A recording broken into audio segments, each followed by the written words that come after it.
Buenas noches. Bienvenidos a esta entrevista con el presidente Daniel Noboa Asín. Entrevista que ha despertado muchísima expectativa, sobre todo en estos momentos críticos que vive el Ecuador. Aclaro que esto no es un ring de box en el que el presidente se vea obligado a confrontar con un periodista o que el periodista trate de poner al presidente contra las cuerdas. No, pero tampoco es una alfombra por la que el presidente pueda pasearse sin que el periodista lo cuestione o le pida aclaraciones. Esta es una entrevista en la que trataré de hacer todas las preguntas que la ciudadanía se formula en sus casas y espera con ansias escuchar las respuestas del primer mandatario. Gracias, señor presidente, por aceptar esta entrevista. ¿Por qué se arriesgó hace 10 días a anunciar cortes reducidos, programados, cuando solamente dependía del factor climático, cuando sabemos que las predicciones climatológicas no son siempre certeras? ¿Por qué se arriesgó? ¿Por qué tomó una decisión y causó ilusiones? ¿No fue una medida populista? Sí, buenas noches. Y estoy de acuerdo, eso no debería de ser pues una alfombra. Aquí tendremos que bailar salsa choque por un buen tiempo y ver cómo pues resolvemos y cómo damos las respuestas que el pueblo necesita en este momento. No era basado en populismo, era basado en empatía. Las decisiones que tomamos fueron basadas en un escenario con un 70% de probabilidad, inclusive un poquito más. Y era algo que luchaba a diario, por horas, todos los días, y mi equipo pues lo conoce, para dar un sentido humano de este gobierno. Porque si le preguntaban a los técnicos decían una cosa, querían hacer 3, 4 cortes en un día. Lo modificamos de tal manera en que sea con el menor impacto para las personas y con la mayor certeza que podíamos tener. Lo que ocurrió después fue un escenario de menos del 10% de probabilidad. Lo que nos pasó, tuvimos afectaciones de clima, un viento que no se proyectaba, y eso nos jugó en contra. Lamentablemente nos jugó en contra, pero no fue como una medida populista ni una medida de engaño. Fue algo pensando en las personas y dándole la posibilidad de planificación a las personas con la mayor certeza posible. ¿Cuánto le afecta eso en su popularidad y si esta presentación y las próximas que hará son acaso para remediar eso? Mi carrera en la política no es para la siguiente elección. Mi carrera en la política es para ayudar a la gente. Y así fue desde el primer día. Afecta. En este momento pues tendremos ahora un poco de científicos y otra gente que dice que lo que hacemos nomás es por campaña. Y ellos están en campaña. Pero pues en elecciones nunca falta un conchudo. Nosotros estamos haciendo esto por el pueblo. Estamos solucionando los problemas para la gente. ¿Por qué? Porque es una democracia y porque nosotros nos debemos a las personas. Por eso es que hemos tomado las medidas a lo largo de este año para nueva generación eléctrica. Asimismo, hemos sacado, digamos, nidos de ratas que habían en ciertas empresas públicas. Hemos sacado funcionarios que respondían a gobiernos pasados y hemos dado una vuelta completa en la administración pública. Ya vamos a tratar de conocer qué es lo que va a hacer, porque yo sé que usted va a tomar medidas y las va a anunciar esta noche. Pero antes de eso, quisiera hacerle notar que usted o su gobierno han sido muy oportunos con su capacidad de reacción en algunos temas. Han tenido una muy rápida reacción, por ejemplo, cuando hubo la toma de TC. Inmediatamente se declaró el conflicto armado interno. O como cuando se supo que iba a fugarse Jorge Glass, se produjo su captura en la Embajada de México. Fueron reacciones muy rápidas, decisiones, yo diría, bien tomadas, y tomadas con prontitud. Pero no ha sucedido lo mismo, ni ha tenido la misma capacidad de reacción con el problema eléctrico. ¿Por qué? ¿Por qué tanta demora en reemplazar funcionarios que no funcionaban? Lo hemos hecho. Hemos cambiado funcionarios a lo largo de este año y también... Pero no es muy tarde, no son 5 meses perdidos. Pero le voy a contar lo que se ha hecho. Sí, dígame. También. La primera barcaza, 100 megas. Eso fue hace meses. Álvaro Tinajero, 33 megawatts. Aníbal Santos, 36 megawatts. Santa Elena 2, 8. Esmeraldas 2, 42 megawatts. 34 megawatts en Quevedo 2 recuperados. 85 megawatts en La Trinitaria recuperados. 96 megawatts en Enrique García recuperados. En centrales térmicas que se han recuperado a lo largo del año. ¿Cómo? Con inversiones, así también con mantenimientos que los gobiernos pasados no les dio la gana de hacer. Pero eso empezó en abril, después de la alerta del primer apagón. No, eso empezó desde febrero. Yeah. ¿Qué es lo que ha ocurrido? Tenemos un problema de sequía muy, muy fuerte y también tenemos un problema serio en afectaciones climáticas que nos lo vuelve muy difícil planificar mantenimientos.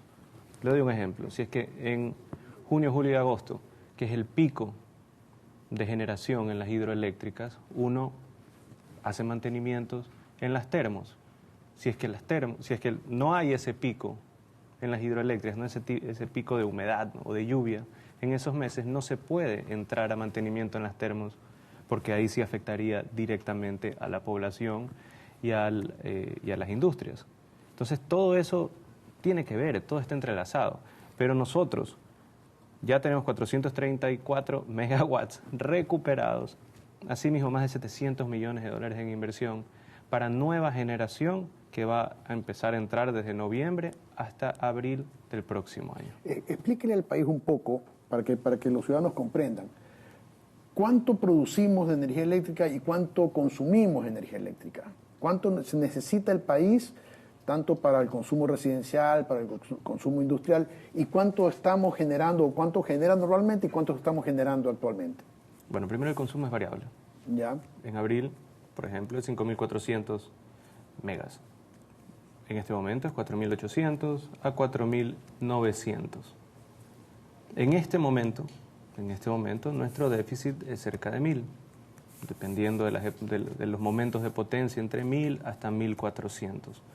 Nosotros, entre lo recuperado, más las nuevas adquisiciones, vamos a incluir más de 1.500 megawatts para que no exista este problema en los próximos estiajes. Tendremos resuelto el problema eléctrico con el incremento de demanda hasta finales del 2026. Eso es lo que hemos hecho. Hemos no solo arreglado pues las cagadotas de los gobiernos pasados, sino que en nuestro tiempo estamos haciendo inclusive más de lo proyectado. ¿Por qué? Porque si uno proyecta y necesita nueva generación de casi el 14-15% adicional cada año. Me está usted diciendo entonces que por un déficit de 1.500 megavatios entre 1.000 y 1.400. 14 horas de corte. Entre 1.000 y 1.400, sí. Dependiendo del momento, dependiendo de la potencia. No es una constante, pero ese es el rango. ¿Y por qué ha llevado a las hidroeléctricas así al mínimo? O sea, casi a nivel de fundirlas. Fíjese que no. Fíjese que no. En abril, por eso es que... los colegas son los que publican eso, ¿no? Publican Entiendo. A 1,26 m de límite, a 12 centímetros de límite. Sí, bueno, sí, yo tengo que confiar en lo que publican. Es que cerca de Halloween, a ver si se ponen algunos colegas suyos, pues, trágicos. Pero hablemos del precedente ya. Si quiere hablar de la parte técnica, técnicamente, el límite mínimo de Masar es 2098. Técnico, dicen, cota mínima, es 2098, no es 2110, no es 2120, no es 2150, no, 2098, la cota mínima. ¿Cuándo dicen los expertos que se empiezan a ver problemas o pudiesen haber problemas? Debajo de 2110. En abril, que variaron los cortes entre 6, 8 y 10 horas, entre el 14 de abril y el 24 de abril, que fue digamos, el momento más extremo, la cota llegó a 2107. 2110, 2111, 2107. Pero había suficiente caudal, había un caudal fuerte que hacía que Mazar sea una hidroeléctrica de paso, básicamente, y Coca-Cola Sinclair estaba con fuertes lluvias a partir del 22-23 de abril. Eso es lo que compensó. En este momento tenemos poco caudal en Coca-Cola Sinclair y tenemos una cota de 2112 en Mazar. Si se lo compara con el punto mínimo que estuvimos en abril, son 5 metros de diferencia. Y esos 5 metros no es llegar al límite, no está bien, pregunto. No digo que está bien, claramente no está bien. Uno va para allá no estoy cuestionando, estoy simplemente tratando de informar. Uno va a Mazar y ve que está seco. Uno camina en la calle y ve que la gente está molesta, ve que la gente está dolida. Y eso es el principal indicador. No cuántos metros de agua están arriba o abajo, sino la afectación verdadera a las familias, a los pequeños negocios, a las escuelas, al estilo de vida y a la cotidianidad de la vida de la gente. Ya vamos a ir a eso para que usted nos diga cuáles son las soluciones que usted propone. Pero sí es importante hacer un preámbulo de análisis de por qué estamos así. ¿Qué pasó con las barcazas? ¿Por qué al principio eran 3 barcazas, 2 barcazas y resulta que solo nos quedamos en una? A ver. ¿Qué pasó? ¿Hay mucho interés de por medio? ¿No funcionan? Supuestamente las barcazas consumen menos recursos que una termoeléctrica en tierra porque se la opera con fuel oil, que es mucho más barato que el diésel. Sí, como digo, primero habían un pocotón de antibarcazas en abril, mayo, junio, julio, gente que atacaba. Algunos colegas suyos pues también decían que era lo más terrible y lo más caro, lo que los técnicos dicen. Y lo más caro y era una desgracia y todo era pues un mar de corrupción las barcazas. A partir de septiembre empezaron a haber viudas de barcazas ahora que decían que la solución de la vida eran las barcazas. Las barcazas, así como cualquier termoeléctrica, depende del precio del petróleo. Cuando el precio del petróleo está abajo, está más barato. Cuando el precio del petróleo está alto, es carísimo. Pero más caro es no tener luz. Vamos despacito. Ok. Con $1 de diésel para generación se genera lo mismo aproximadamente que con 55 centavos de fuel oil.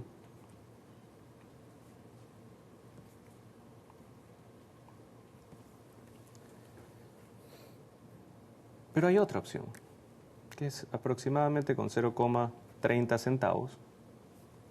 Es el gas natural. Ya. Entonces, obvio, todas las viudas de las barcazas que dicen, el fuel oil es más barato que el diésel. Es correcto, el fuel oil es más barato que el diésel, es un combustible más sucio, es un combustible que necesita calentamiento, es como brea. También hay que limpiar los tanques, es un combustible que requiere cierta manipulación para y causa mucha más polución también.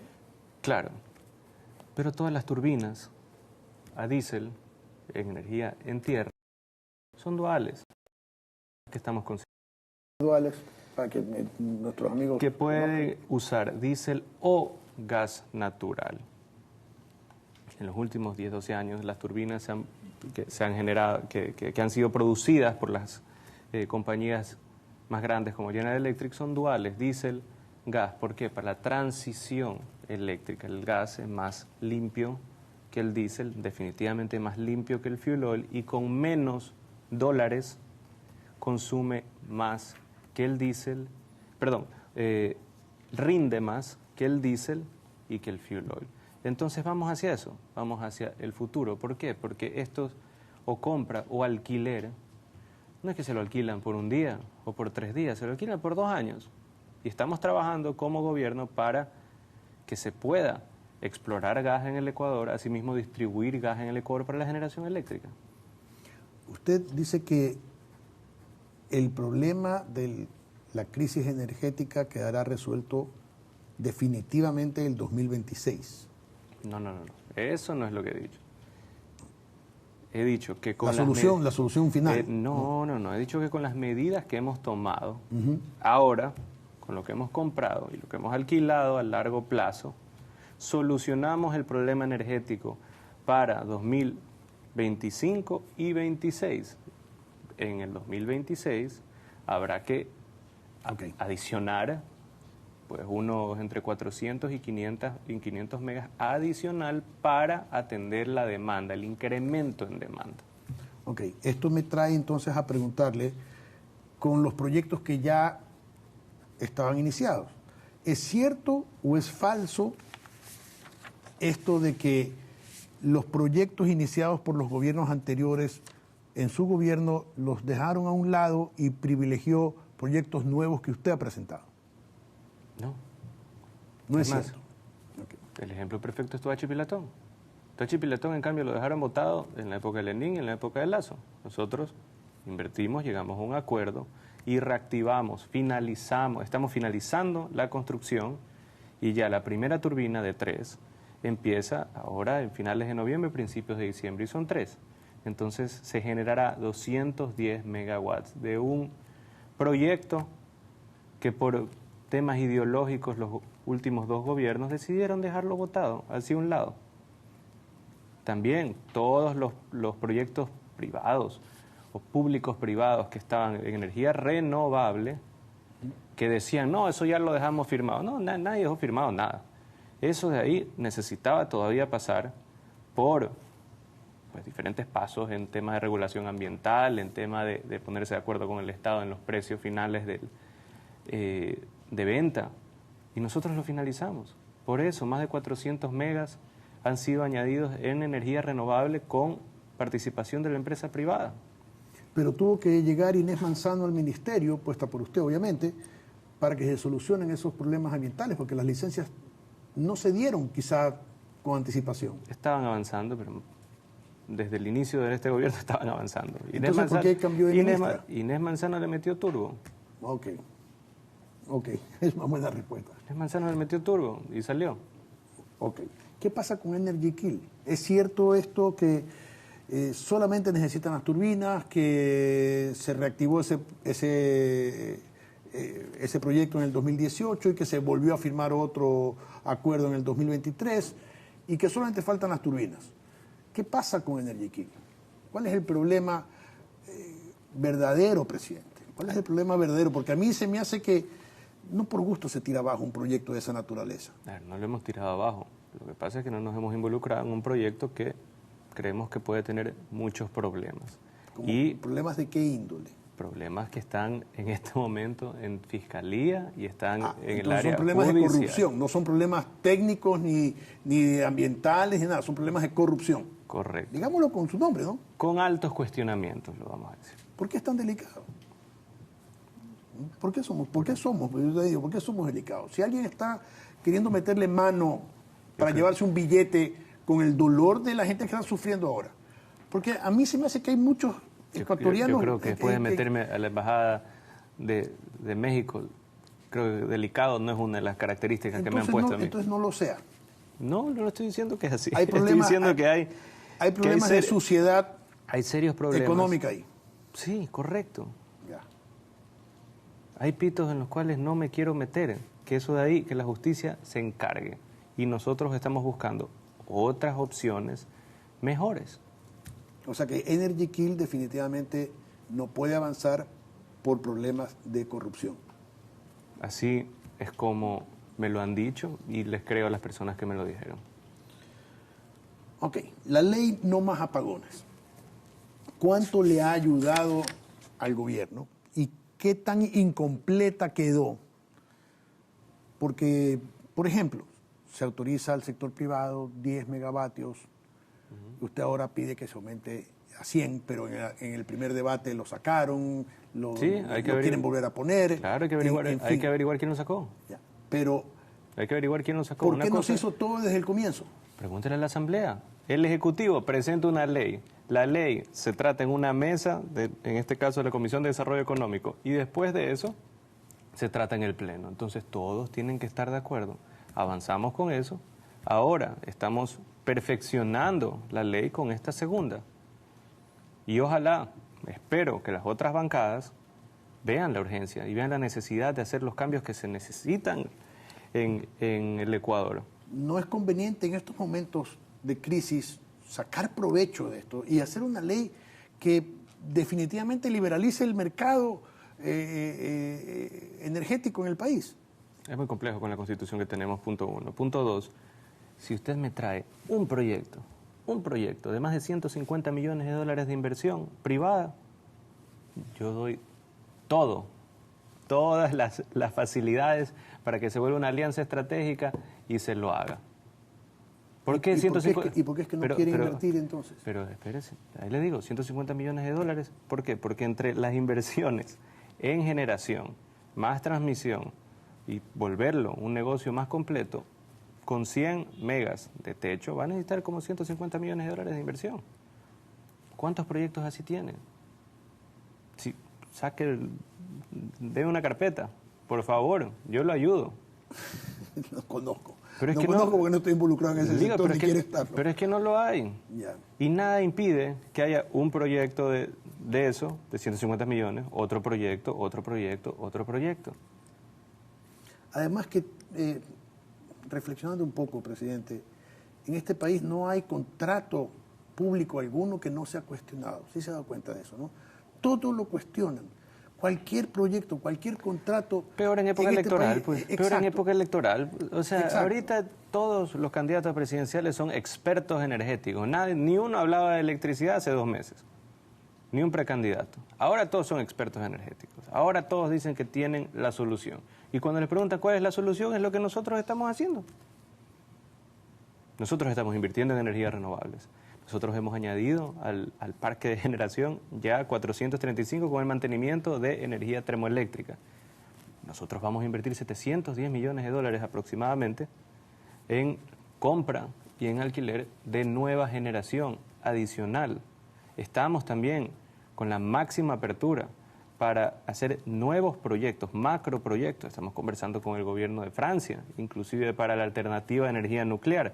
Estamos ya haciendo los últimos ajustes para el diseño definitivo de la hidroeléctrica Cardenillo. Estamos en un proyecto también de 80 millones de dólares solar, financiado y por ayuda del gobierno canadiense.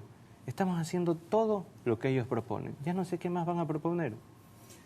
Hace 15 años, con una fecha parecida a esta, si no me equivoco, el 18 de noviembre, Rafael Correa le echaba la culpa a los gobiernos anteriores de los apagones. Teníamos ya 3 semanas de apagones en 2009.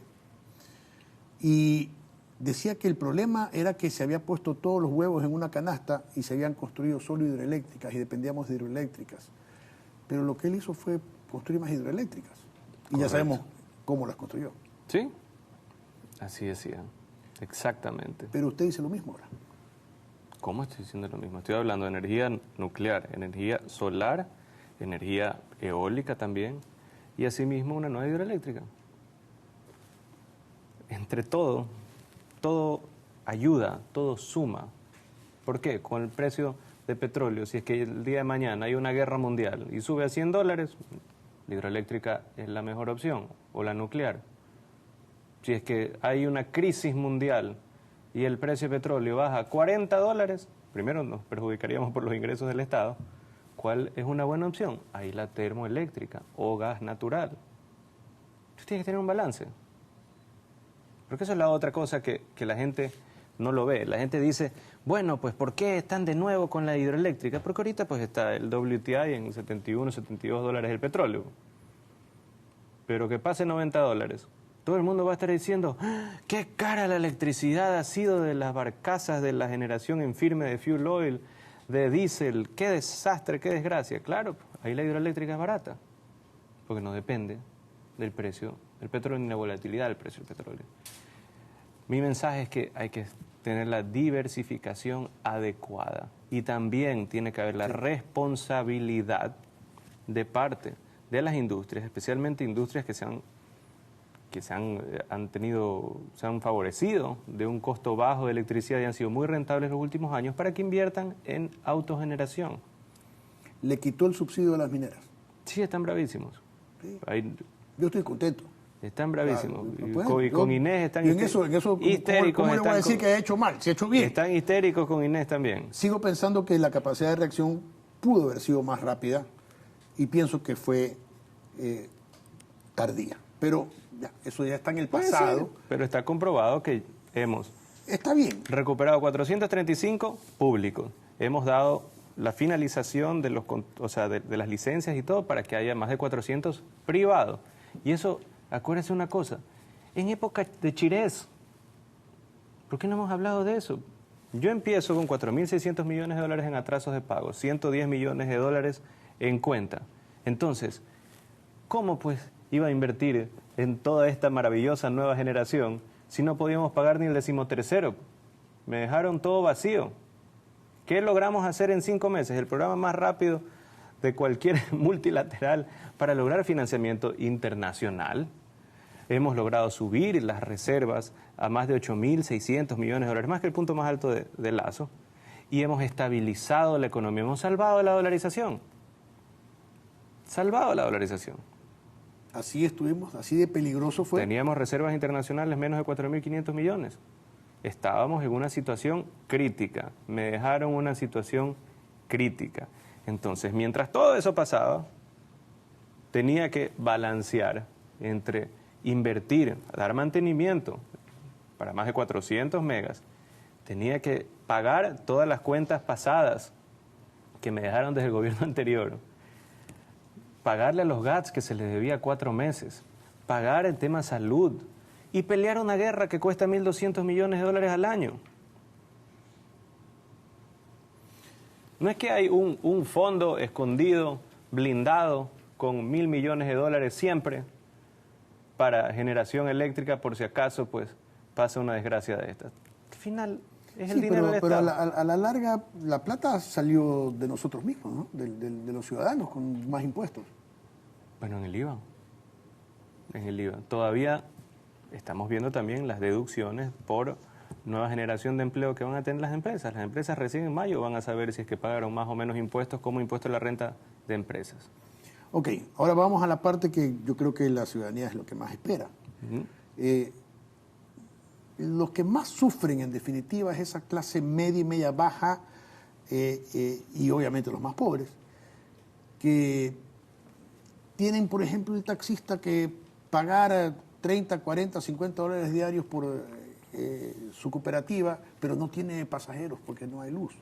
O el panadero que tiene que parar su panadería para fabricar el pan. Es decir, esa gente que vive casi al día a día. Esos son los más afectados. Esos son los más afectados. Correcto. Entonces, ¿qué va a hacer por ellos? Es por eso que peleo hora a hora, minuto a minuto, para tener la mínima cantidad de cortes posibles. En eso me he pasado todos los días, día y noche, este último mes. Muchas noches sin dormir. También, no porque deja sin luz a la minera más grande o deja sin luz a una industria. Es por la gente. Porque a la gente le molesta, a la gente le cabrea esta situación. Y eso hay que ser consciente. Entonces, cuando viene un técnico y le dice, ¿sabe qué? Mire, lo mejor que se puede hacer es cortar 15 horas, 4 cortes al día, o sea, destruirle la vida cotidiana a la gente, y todo porque técnicamente eso es lo mejor. Con ese grupo de técnicos, 4, 5, 6, pero 10 horas... terminan ganando los técnicos, porque tenemos 14 horas. No. Disculpen. Si es que hubiese sido como fuesen los técnicos, ahí sí era, pues, lo inhumano de Noboa que hace que haya una cantidad absurda de cortes. Lo que hemos hecho es, con la menos afectación a las personas, con la mayor posible certeza hacer un cronograma. Que pase el escenario menos probable no significa que en ese momento era la decisión con más empatía para tomar. Ok, eso responde mi pregunta y la pregunta de muchos. Ahora, vuelvo a preguntar, ¿qué va a hacer? Va a haber, como en cualquier empresa, si usted da un servicio, usted es empresario, ¿no? Si usted da un servicio y ese servicio lo da mal o no lo da, ¿usted con qué cara le cobra a la gente? Un servicio que no ha dado o lo ha dado mal. Le aseguro que usted como empresario no le cobraría. Pero ahora usted es el Estado. ¿Cómo el Estado puede cobrarnos una planilla mes a mes por un servicio que no nos da y cuando nos lo da mal? ¿Es justo que paguemos la planilla de luz completa? Para nada. Entonces, Para nada. Por eso, 4 meses, estamos subsidiando hasta 180, hasta un consumo promedio de 180 kilowatts a cada una de las familias del Ecuador. Eso ayuda a los más pobres, sí, ayuda a los más pobres, sí, pero no ayuda prácticamente, o muy poco, pongámoslo así, al panadero, al taxista, que clase media baja. Sí ayuda, especialmente en la sierra que hay menos consumo promedio. Eso le iba a decir, pero acá no, acá tenemos aire acondicionado. Inés Manzano nos dice que consumimos demasiado aire acondicionado. Yo digo, bueno, venga y mira Guayaquil otra vez y necesita, porque aquí nos morimos de calor, pues, ¿no? Correcto. Entonces, en la costa no es igual, presidente. No es igual, pero había que darle un alivio a la gente promedio. Y eso es lo que hicimos, le dimos ese alivio. Aparte, medidas económicas que se van a tomar. Hemos condonado las deudas de todas las juntas de agua del país. Eso es correcto. Por ejemplo, eso de ahí afecta al agricultor, al pequeño agricultor, a las comunidades a nivel nacional. Estamos también ofreciendo financiamiento para generadores. Estamos refinanciando deudas de Ban Ecuador para pequeños empresarios. Estamos condonando deudas del antiguo Banco Nacional de Fomento para agricultores, hasta $5.000. Se ha tomado varias medidas para ayudar a los más pobres, asimismo a la clase media y a los trabajadores. En este momento tenemos que hacer todo lo posible para volver a la normalidad y reducir o eliminar el impacto de este periodo que ha sido una desgracia para todos. ¿Va a tomar en cuenta aquellos pedidos que hacen, aquellas propuestas que hacen gremios de reducir la planilla un 60%, 40%, de compensar con tributos, con exenciones tributarias a algunos negocios, o reducir el IVA que está en su plena capacidad a lo más bajo que pueda reducir, creo que es 13%. ¿Va a tomar en cuenta esas propuestas o no? Algunas sí, algunas no se pueden. ¿Cómo cuáles, por ejemplo? ¿Cuáles sí, cuáles no? A ver, le hago una pregunta a usted ahora. Si necesitamos un alivio de más de $1.000 millones para reactivar la economía después de una guerra y después de una catástrofe climática, ¿quién nos va a prestar ese dinero? Multilaterales, Banco Mundial, CAF, BID,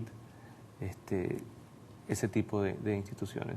Si es que el Estado no tiene capacidad de repago, ¿cómo lo hacen? Entonces el tema del IVA es difícil tocarlo por el momento difícil tocarlo. Condonación de deudas, estoy 100% a favor. Por ahorro energético a los grandes consumidores, darles deducciones tributarias, también estoy a favor. Crédito para el pequeño comerciante, créditos para los agricultores, 500% a favor. Pero tengo que también pensar en cómo se pueden pagar esas deudas como Estado. Tengo que darle un balance para que sea sostenible. Y además vemos que no todo está tan mal. vemos sectores de la sociedad empresarial, sobre todo, que ha ganado dinero. ¿Cómo están las cuentas según el gobierno en estos momentos, presidente? Bueno, el Estado está con mucha mayor estabilidad económica que la que había hace un año, mucho mayor. En reservas internacionales, en recaudación, pero también revisando indicadores económicos como las ventas. Si ¿Qué es lo que todo el mundo se queja, ¿no? Las ventas han caído, las ventas han caído, las ventas han disminuido, las ventas han bajado. Pregúntele a Carlos Vera, va a ver lo que le dice. ¿Por qué me hace pelear usted con mis colegas? Déjenlo en paz. No se pelee, tengo buena relación con él. A veces nomás que se pone trambólico. Pero, bueno, hasta agosto, un crecimiento de 0,9%. 1%. En ventas, con todas las desgracias, pues, con guerra, con estiaje, con sequía, con todo. Pero y se puede saber en qué sectores es que... Por supuesto. Son los sectores que aumentan. Por supuesto. Porque hay sectores como el sector del restaurante que definitivamente ha bajado. No. No ha bajado. Pero ¿en qué momento la gente sale a comer? Bueno, déjeme explicarle un poquito. Y lo cual, no es que estoy satisfecho con esto, ni que estoy contento, ni estoy diciendo que estamos bien. Okay. Eso sí, dejémoslo claro, porque pues no quiero tampoco dar esa impresión de que no, el presidente vive otra realidad, está loco, dice que todos estamos bien. ¿Cómo vamos a estar bien? Estamos con guerra, con problemas energéticos y también con poco consumo local. Consumo local. Esa es la realidad. Ventas locales, estamos menos 1%. Locales. Pero en la tarifa cero, canasta básica, incremento del 1,4% en ventas. Exportaciones, 13% arriba. 13% arriba. Exportaciones, ¿dónde se origina el mayor crecimiento?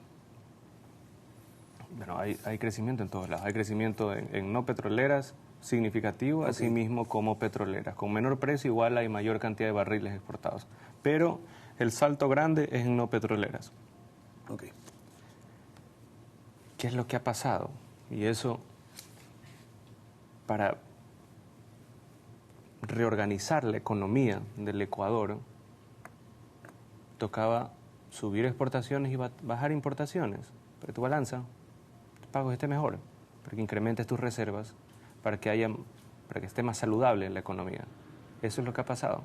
Menos importaciones, veo los gremios o importadores de autos.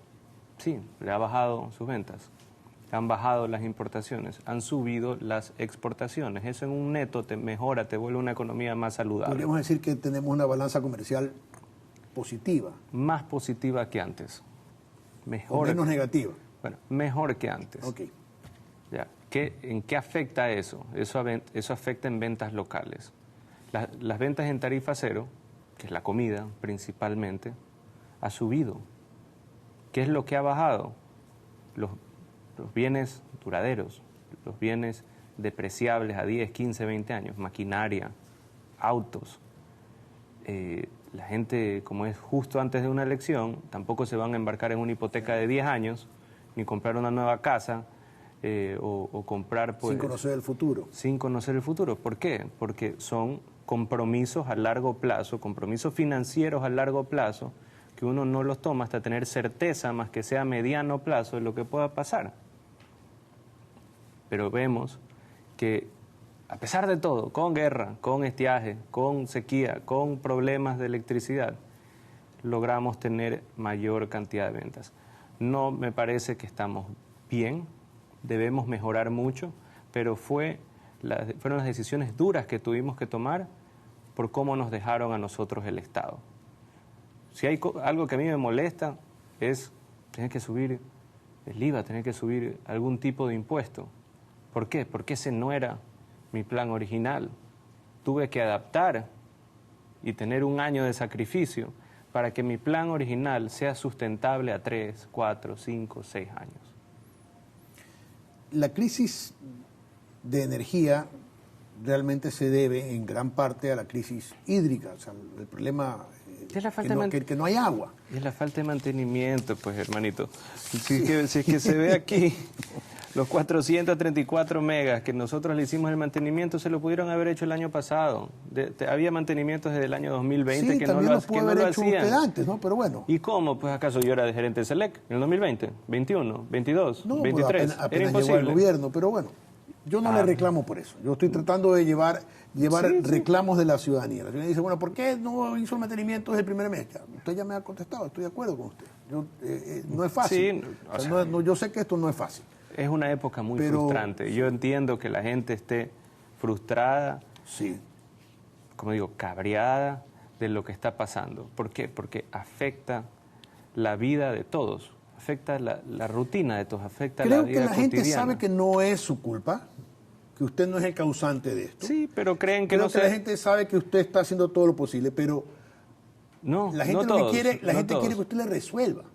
Claro, pero no todos creen que estamos haciendo, no todo lo posible, hasta sobreextendiéndonos en lo imposible. Estamos haciendo eso, ¿por qué? Porque queremos volver al día a día, a la cotidianidad de la gente lo antes posible. Nosotros no podemos hacernos de la vista gorda y nomás echarle la culpa. Bueno, ya no llovió, o los giles que estaban aquí antes no hicieron nada, y es hacer una justificación. No, nosotros tenemos que limpiar la basura de antes y arreglar, no solo para hoy, arreglar para mañana y arreglar para 2, 3, 4, 5 años que vengan. La crisis energética, como le decía, tiene un origen también en la crisis hídrica. Hay sequía en toda la región. Falta de agua. Eso puede llevarnos también a una crisis agrícola y pecuaria. ¿Se está haciendo algún plan de contingencia? ¿Su ministro de Agricultura tiene un plan de contingencia o no lo tiene? Porque usted a lo mejor piensa que tiene un gran ministro, pero yo no lo veo al ministro. El Ministerio de Ambiente y el Ministerio de Agricultura, los dos están trabajando de la mano para que no haya afectación agrícola. Él ha sido agricultor desde que nació, Danilo Palacios, y es un excelente ministro. No habla mucho, pero es un excelente ministro. Ha logrado no importa que no hable, lo importante es que haga mucho. Por supuesto, ha logrado hacer lo que antes se veía imposible. Llegar a acordar un precio de la leche, acordaron el precio del banano, ha acordado importación de maíz con el gremio maicero, ha apoyado también a los arroceros que han tenido una tercera cosecha este año y ha sido el mejor año del arroz nacional en historia. Entonces, si es que tuviésemos un mal ministro... Sí, puede ser un gran ministro, pero se olvidó de hacer un plan de contingencia. Resulta que por falta de agua tenemos un problema alimentario. No, pues si fuese así, entonces no es un gran ministro. Bueno, que a eso es lo que estoy tratando de decirle. Entonces, de que hay plan. Y no es solo del ministro de Agricultura, también es Ministerio de Ambiente, Agua y Transición Energética. Entonces, imagina usted lo que pasaría si no tenemos un plan y viene una crisis de producción agrícola. Pero por supuesto, pues estaríamos jodidos. Por eso es que estamos trabajando para que eso no pase. Totalmente. Quisiera cambiar a otro tema, pero no sé si usted quiera insistir en algo más con respecto al tema energético. Yo estoy aquí para contestar todas sus preguntas. Ok, entonces, ¿terminamos el tema de energía? Sí, el problema no se termina hoy, pero lo vamos a resolver lo antes posible. ¿Pronóstico para cuándo quedará resuelto lo urgente? No lo final, sino lo urgente. No la crisis para el 2025, sino la crisis para este mes, si para el próximo mes. Si todo sale acorde a lo planeado, comparto, no digo, son predicciones, son probabilidades. Deberíamos de estar ya con el problema resuelto en diciembre. La crisis. No, el problema resuelto. Ya no debería de haber apagones en diciembre, con lo que estamos trayendo la nueva generación, en algunos casos hasta volando turbinas, con asistencia pues, de los Estados Unidos, de Perú, inclusive nuestro propio avión, el Hércules, que nos donaron, trayendo las turbinas, después logísticamente llevándolo a Cartagena, Colombia, y de ahí trayendo por camión otras. Así que estamos contra el tiempo, estamos corriendo. ¿Va a ir a visitar al presidente Gustavo Petro? Sí, voy a ir el día martes a la COP. Para él es muy importante la presencia de su país vecino en la COP, asimismo como para mí es importante que él venga a la cumbre iberoamericana. Entonces, en ese caso hay que ser recíproco. O sea, va a tener dos reuniones o dos posibilidades de encontrarse con Gustavo Petro. Sí. ¿Y cree que Gustavo Petro va a aceptarle venderle energía al Ecuador después de la posición de Gustavo Petro con respecto a la Embajada de México, con respecto ojalá. Yo vi ahí en la prensa que hablaba de que hay que ayudar a Ecuador? Hay que ayudar a Ecuador. El primero debería ser él. ¿Cuánto nos está vendiendo de energía Colombia? Ahorita, ¿Nada? ¿Cero? Ahorita cero. Cero, Polito, cero. Ok. Un mensaje para Gustavo Petro, ¿no? O sea, si habla de ayudar, que... Ya, pues. Que empiece él. Exactamente. Sí. Exactamente. Sí. O sea, estaremos muy agradecidos, pero... Y no es gratis, pues. ¿Y no será que usted que venda. ¿No será que usted sembró con sus declaraciones una enemistad que no debía haberse sembrado y a lo mejor él está tratando de reconciliarse? Bueno, no lo siento así. Yo creo que es más que nada un tema... ¿Son declaraciones políticas? Creo que es más un tema ideológico más que político. De políticos los dos somos jefes de Estado y deberíamos de resolver... ¿Usted me está diciendo que Gustavo Petro no nos vende electricidad por un tema ideológico? Espero que no sea por eso. Ok. Tengo fe de que no es por eso. Ok. Vamos entonces ahora con el tema delincuencia. Estaba viendo cifras del 2023 y del 2024. Las que he alcanzado a ver son de enero a agosto del 2023, no tengo septiembre, y de enero a agosto del 2024. Hay una reducción global, general, del 17% de la criminalidad violenta y de muertes violentas. Correcto. El índice de muertes se ha reducido. Crímenes en general también. Con excepción del mes de agosto. También. Pero más que por una subida en el mes de agosto del 2024, por una fuerte bajada de agosto del 2023. Agosto a agosto fue igual. El resto, todos los meses ha sido significativamente mejor. Sí. ¿A qué se debe esto? La bajada, la disminución. ¿Es gracias a los operativos, gracias a Mónica Palencia, gracias a las Fuerzas Armadas, a la policía? Gracias al trabajo en conjunto. ¿El trabajo en conjunto qué es? El Ministerio de Interior con Mónica Palencia, las Fuerzas Armadas, Ministerio de Gobierno y los gobernadores. Los gobernadores que tenemos han logrado trabajar de la mano con Ministerio de Interior y con Ministerio de Defensa para mejorar la situación significativamente. Miren Esmeraldas, 46% mejor. Guayas, arriba del 20%, o sea, menos del 20%. Hay una reducción del 20% entre Distrito Metropolitano de Guayaquil y la provincia del Guayas. Hay que acordarse quiénes eran los gobernadores anteriores. Algunos son hasta candidatos a la presidencia. Y aún así, fueron gobernadores pasados y ahora hablan de seguridad. Tenemos un caso en Los Ríos, que hay una gobernadora de Los Ríos que quiere ser asambleísta. Ahora, pues, el ex gobernador de Guayas que quiere ser, pues, candidato a la presidencia. Y tenemos problemas de todo tipo ahorita en el Ecuador como para andar escuchando ese tipo de declaraciones y excusas. ¿Por qué Durán se le ha hecho tan complicado todavía? O sea, ¿por qué no? Yo soy de las personas que sostiene que a punta de bala no vamos a lograr pacificar un país, ¿no? Pienso que funciona, pero hay otros temas que son importantes.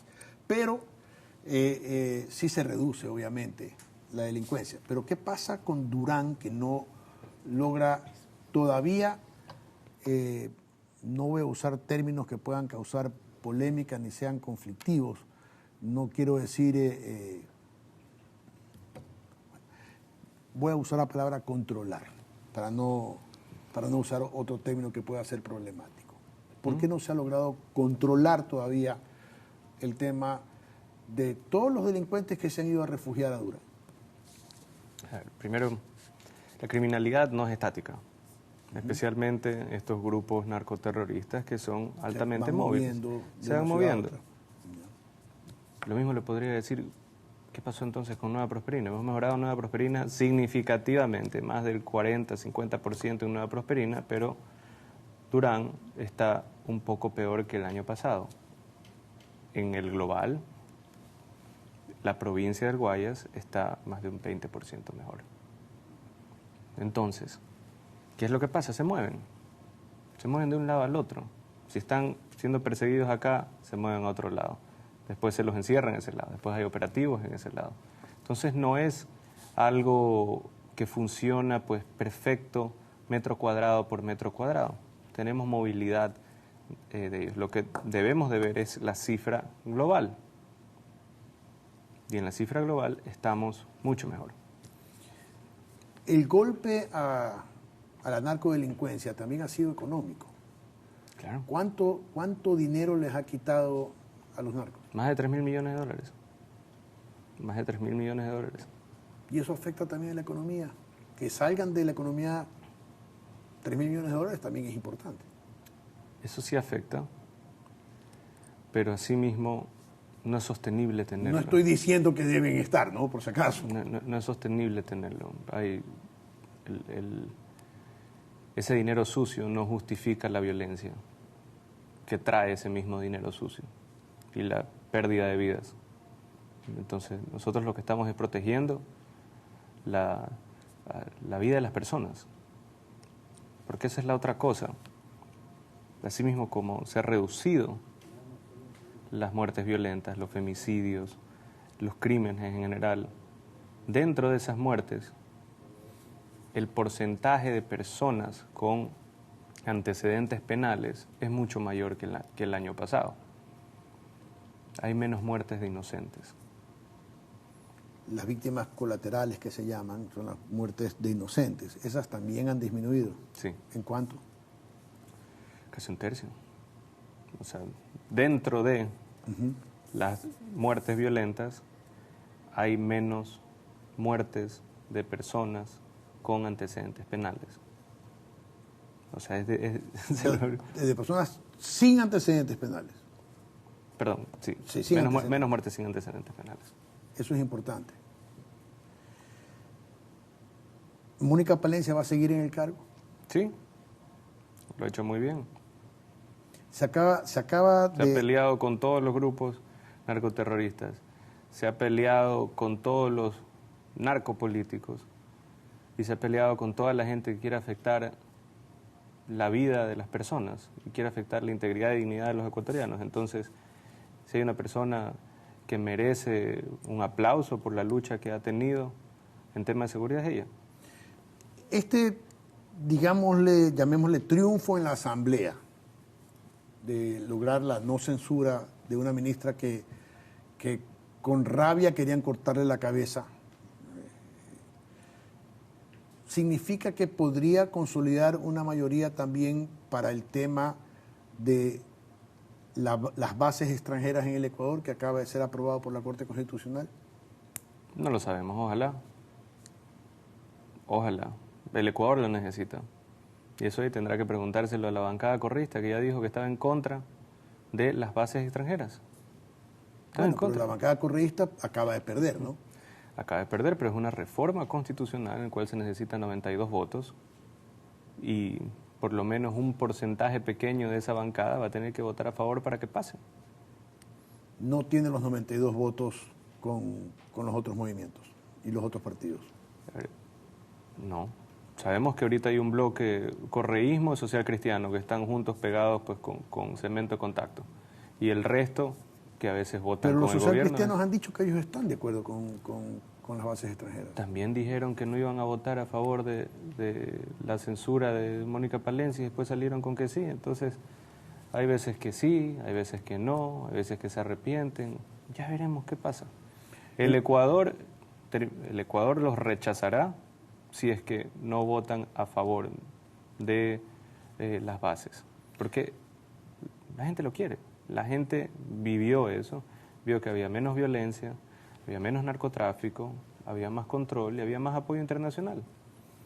¿El movimiento Construye se está convirtiendo en una especie de aliado oculto de ADN o del gobierno?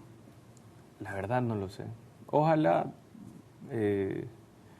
más que aliado del gobierno, que voten. Aliado oculto, he dicho, ¿no? Porque por un lado votaron consecuentemente con el gobierno, pero al mismo tiempo decían que el gobierno ha hecho que descalifiquen su lista de asambleístas. Me echan a mí la culpa de todo, pues. El mismo, quién sabe qué pase y me van a echar la culpa también. Bueno, antes tú era culpa de Correa, ahora dicen que es culpa de Noboa. Sí, pues.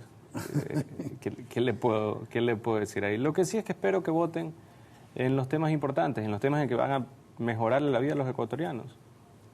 Ya más que una nueva mayoría, una alianza, un pacto, esto que lo otro, que voten por las cosas que le mejoran la vida a los ecuatorianos y punto. La gente está harta de la Asamblea. Llevamos casi una hora de entrevista, presidente, y se nos ha pasado bastante rápido. No quisiera terminar sin tocar el tema político, netamente político. ¿Usted reconoce, o es cierto o es falso, que sus preferencias electorales han disminuido un poco por el tema de los apagones? Sí, claro. O sea, yo estaría, si fuese un ciudadano normal, yo estaría cabreado con el presidente si es que hay apagones, sea culpa de él o no. Y eso es lo que se ha visto. ¿Cuánto le ha afectado? No lo sé. Eso habrá que ¿Pero usted no tiene las más. encuestas? Sí, tenemos encuestas. Sí ha afectado, pero la gente está, más que yéndose por otra opción, es resentida con esta opción. La gente está buscando una razón para volver a confiar en este gobierno y nosotros se la daremos. Está siendo muy sincero, presidente, lo siento, o sea, lo veo muy sincero. La gente está... ¿Esa sinceridad en estos momentos no le afecta? O sea, si es que la sinceridad afecta para mal, pues no me importa que me afecten. O sea, yo tengo que hablar a la gente y decirle las cosas como son. Y cuando tengo que resolver un problema como este, tengo que resolverlo, tengo que hacerle frente. Y el hecho de que no haya salido, pues, en el noticiero de Coavisa a explicar, pues, cada cosa, no significa que no hemos estado trabajando día y noche, 20 horas al día, sin poder dormir, pensando cómo reducimos los cortes. Pensando, chuta, pues acá los técnicos me dicen que corte pues casi que todo el día, yo no le quiero afectar así a las familias, ¿cómo le cortamos menos? ¿Cómo redireccionamos el racionamiento? Todo eso es el día a día. Y eso es lo que me puso aquí en este lugar y probablemente sea lo que me mantenga en este lugar. La gente quiere saber qué es lo que estamos haciendo, qué es lo que vamos a hacer y la voluntad de hacerlo. La voluntad de hacerlo. La gran mayoría de la gente sabe que no es nuestra culpa necesariamente cómo llegamos aquí, a este punto. Pero quieren ver acción. Quieren ver a esa misma persona que declaró la guerra a los narcoterroristas, que metió preso a Glass y a Muentes, esa misma persona que le habla que enfrenta los problemas. Y los estamos enfrentando. Y esto se va a resolver pronto. Ahora, algunos me echarán la culpa. Cuando se resuelva, los más odiadores dirán que es gracias al clima. Al final lo que me importa es que ya de aquí a principios de diciembre las familias ecuatorianas tengan su vida normal. Se me quedan algunas preguntas. No voy a preguntarle por otros candidatos porque eso sería solamente provocar que ellos respondan y darle más importancia, así que no voy a tocar otros candidatos. Se me quedan preguntas también relacionadas con el tamaño del Estado, se me quedan preguntas relacionadas con... El Estado tiene que ser más eficiente. El Estado, más que el tamaño, el Estado tiene que ser más eficiente. Tiene que resolver los problemas. Lo que pagamos por el servicio que recibimos no es proporcional. Es un Estado que... Pagamos demasiado caro. Sí, pero es un Estado que hay que mejorarlo en eficiencia. En eficiencia. No necesariamente generar un desempleo absurdo en corto plazo, sino volverlo más eficiente, que dé un mejor servicio, que produzca más, que sea más eficiente. Bueno, hasta aquí hemos llegado en esta entrevista con el presidente. Quiero comprometerlo para una segunda entrevista, ya no como presidente, sino como candidato, en enero, ¿le parece? ¿Está bien? Lo haremos en enero. Ok, entonces espero que las respuestas del presidente hayan dejado satisfechas algunas inquietudes o todas las inquietudes que ustedes tienen en sus hogares.